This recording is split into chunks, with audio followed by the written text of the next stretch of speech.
c'est pas sûr, ils ne te disent pas ça. Mais ils t'enlèvent la mouchar, c'est plus mouchar. Donc on reste dans la situation scientifique, on ne sait pas. C'est ce qu'ils disent. C'est pas une parade de dire que, de même qu'on a tellement évolué, qu'on a tellement découvert, mais dans 50 ans on découvrirait encore. C'est pas une théorie en plus? Ça aussi, ils te disent toujours ça. Plus que ça, Liechtenstein, il disait une théorie n'est scientifique que si elle est démolissable. Si elle n'est pas démolissable, c'est pas de la science. Quelque chose qui n'est pas démolissable n'est pas une théorie scientifique. Parce que ça veut dire c'est du dogme. De plus de l'égal à 4, Non, on sait très bien qu'un plus 1 font 2 ou 2 plus 2 font 4, ça peut être démoli scientifiquement. Regarde Einstein, ce qu'il a fait, c'est que la notion de temps et d'espace pendant 25 siècles, c'était quelque chose d'absolu qui dépendait de rien, et que c'est deux principes qui n'avaient aucun rapport avec l'autre. Einstein a montré de façon révolutionnaire que l'espace est relatif, le temps est relatif, et que le temps n'est pas considérable, que l'espace et le temps sont liés. Ça a été pour eux comme une révolution, comme si je te prouvais maintenant qu'un plus 1 ne font pas 2. Donc on voit que la science, ça peut toujours... mais c'est forcément comme ça. Puisque la création, elle est une création qui est seconde par rapport à Dieu, elle est relative. Donc chaque personne peut découvrir un caractère relatif de ce qui paraît absolu. Tout le temps. Alors on y va. Avançons. Donc on dit... D'accord? Donc, vous les cas, Amré Bassar Mamarot Nivra Olam. Kloma. כי מה שהעולם נברא ביוד מאמרות, ולא נברא במאמר אחד, כי אם נברא במאמר אחד, לא היה, c'est mal écrit chez moi, qu'est-ce qu'il dit? Morézé. מה? Morézé. Morézé, על סדר אחד מקושר יחד. Si elle était écrite par une seule parole, on n'aurait pas vu le multiple unitaire. כי מה שהיה נברא במאמר אחד, כל הנבראים, כי מה שהיה נברא במאמר אחד, כל הנבראים מחלקים מחולקים. C'est très mal écrit, je vois, c'est effacé, je sais pas pourquoi. Vas-y, lisez-moi ça. כי מה שהיה נברא במאמר אחד, כל הנבראים המחולקים, היה זה מבנה כי כתיב, הלא כל דברי כאש, נאום השם, וכפטיש יפוצץ סלע.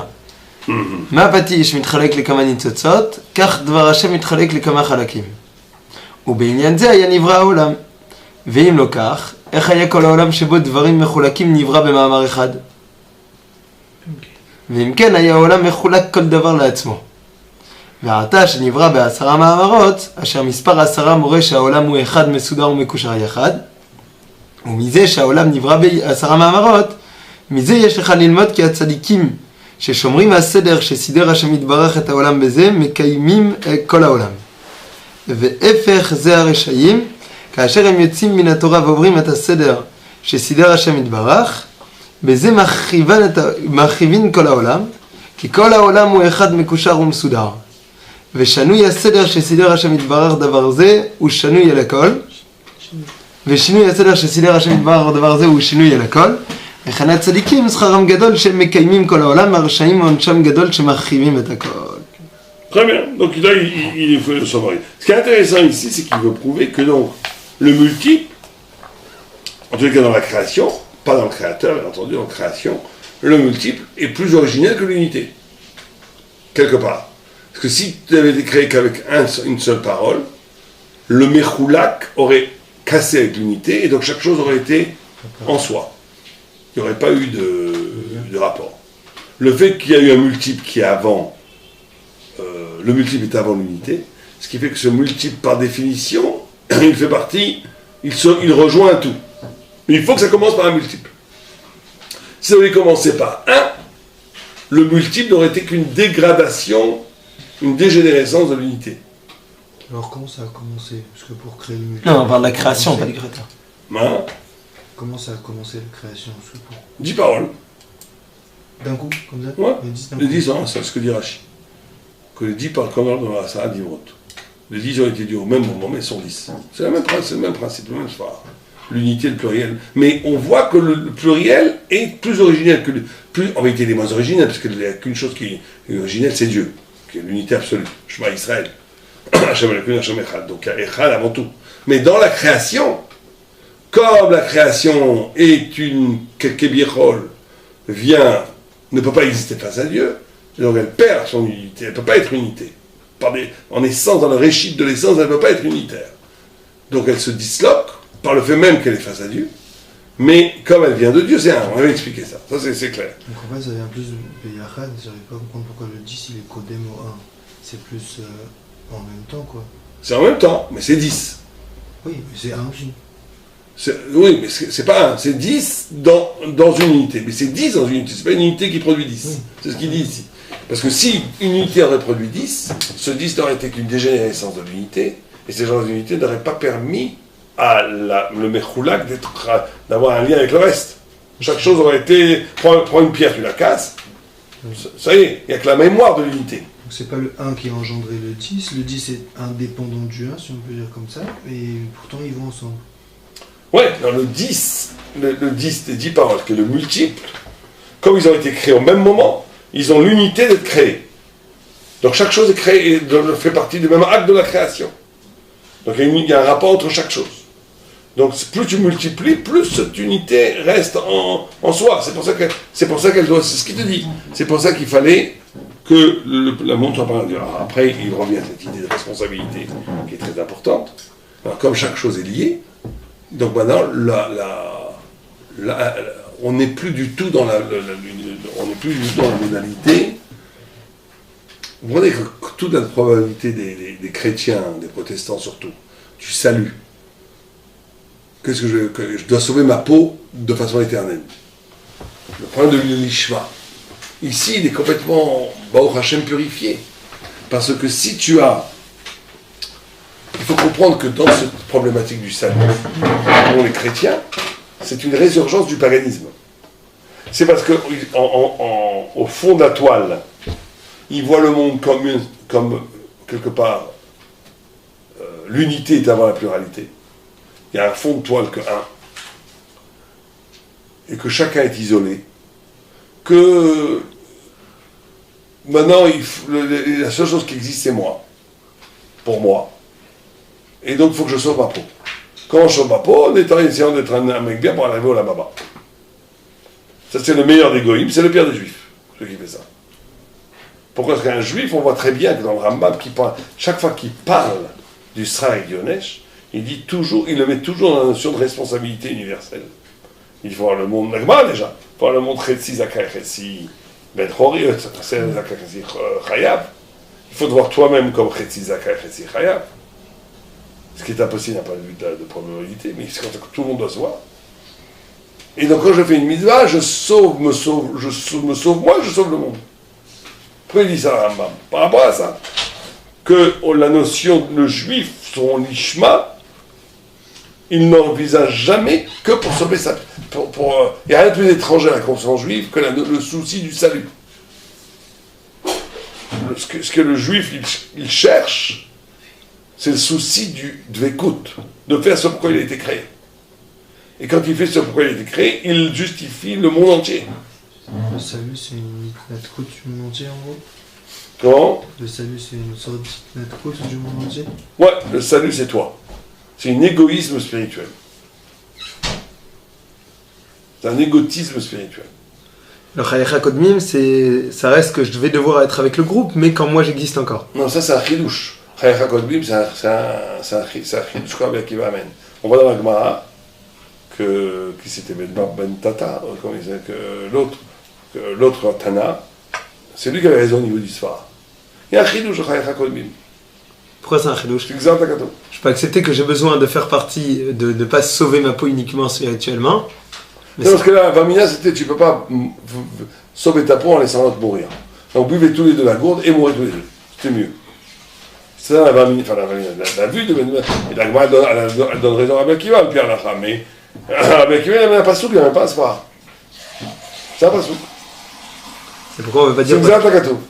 Parce que les mecs après les Zobara, ça devrait être un fou. Ouais. On pose la question pourquoi d'après soir, ça va être un fou. Oui. J'aurais pu croire que tout simplement j'ai besoin de certes ne pas avoir une histoire de salut et de voir les autres mourir et me sauver à moi. Donc j'ai une responsabilité par rapport aux autres. Mais que cette responsabilité ne peut être qu'à partir du moment où moi je continue à exister.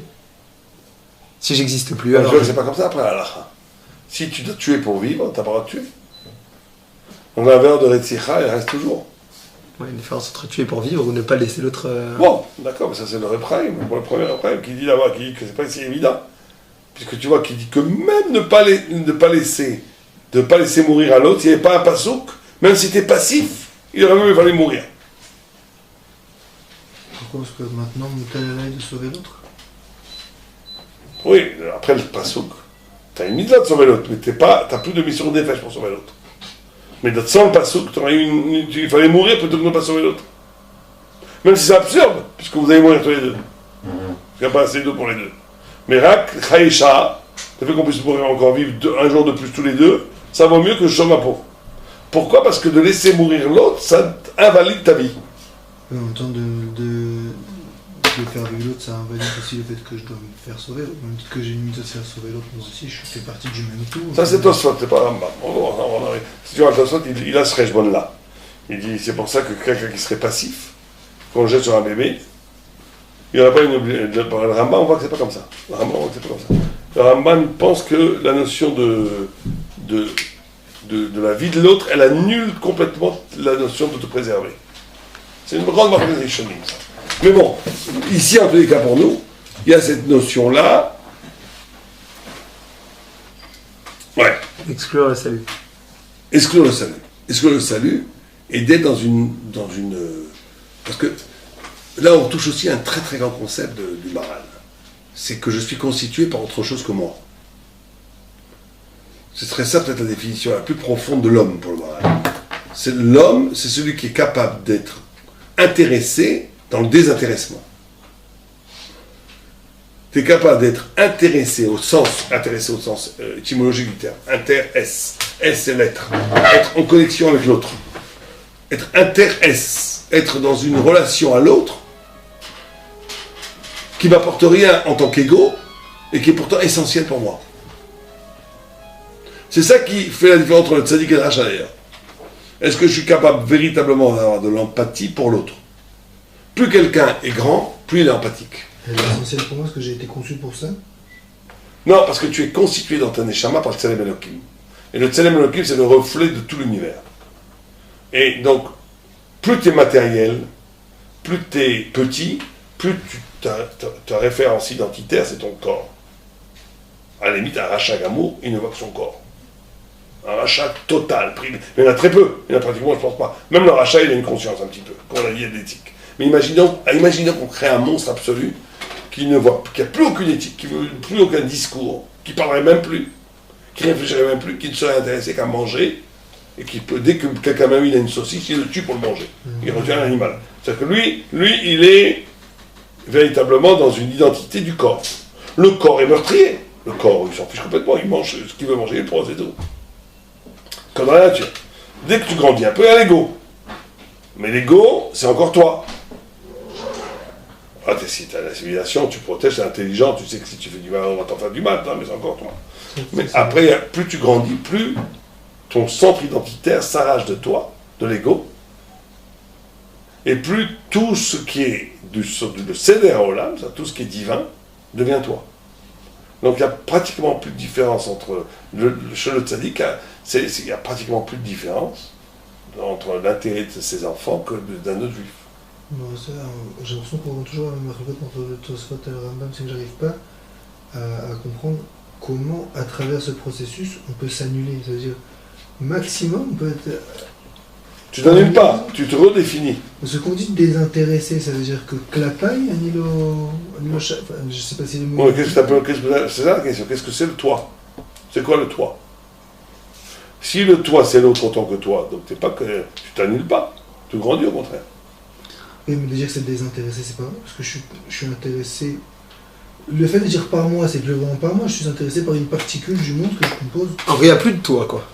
Alors, ça, c'est aussi une grande marque. On n'a pas le temps d'en parler ce soir, mais on en parlera la semaine prochaine, c'est Hanouka, je crois, donc il n'y aura pas trop. On fait les dans 2 semaines.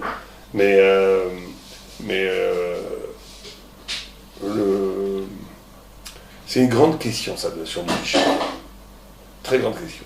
Est-ce que le Lishma, c'est comme on vient de le définir maintenant, ça veut dire que tu es tout, tu ramènes toujours à toi les choses. Simplement, tu peux purifier ce toi.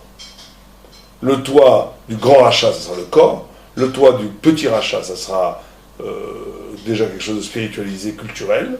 Le roi du petit tzaddik, ça sera sa famille, ses amis, il va faire du bien autour de lui, parce qu'il s'est identifié à tout ça. Le tzaddik un peu plus grand, ça sera tous les juifs. Le tzaddik universel comme Abraham Avinu, c'est le monde entier. Il se sent fraternel de n'importe quelle personne. C'est pour ça qu'il peut les sauver d'ailleurs. C'est pour ça qu'il faut aller voir les tzaddikim sans être acide. C'est qu'un tzaddik, si c'est un vrai tzaddik, il te voit, il a pour toi de l'amour, comme si c'était pour lui. Et il prie pour toi comme s'il priait pour lui. Et comme il est pur, c'est prier un mot plus haut. C'est ça la chose du tzaddik. Mais parce qu'il a fait que toi c'est lui et que lui c'est toi. Ça c'est une vue du lishma. Donc en réalité, tu n'es jamais lishma.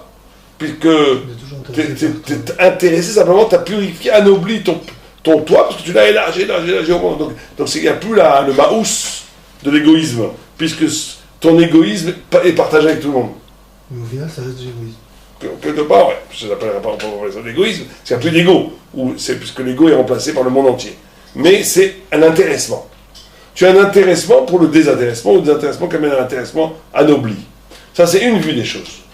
Il y a d'autres vues qui pensent qu'il y a une rupture réelle. Il y a une rupture réelle d'un désintéressement, d'un lishma, où tu fais les choses plus du tout pour toi, même en sublimé, mais que pour Dieu. C'est-à-dire ton centre de gravité, c'est la volonté de Dieu, pas toi. Alors tout le monde peut réfléchir comment c'est possible. Ceux qui ne sont pas d'accord ils disent c'est impossible. Pourquoi tu voudrais que je fasse quelque chose qui n'est pas pour moi? Je peux comprendre qu'il y a une nécessité. Alors là, on a des trucs très compliqués, très dac. Je peux comprendre que le moi n'existe plus. Parce qu'à partir du moment où je vais Tu vas me dire, je peux comprendre que le moi est là. C'est toi qui comprends, non? Donc, comment tu mais j'accepte que tout le moi qui est composé que d'une autorisation divine. Mais quand tu peux avoir j'accepte, c'est un J.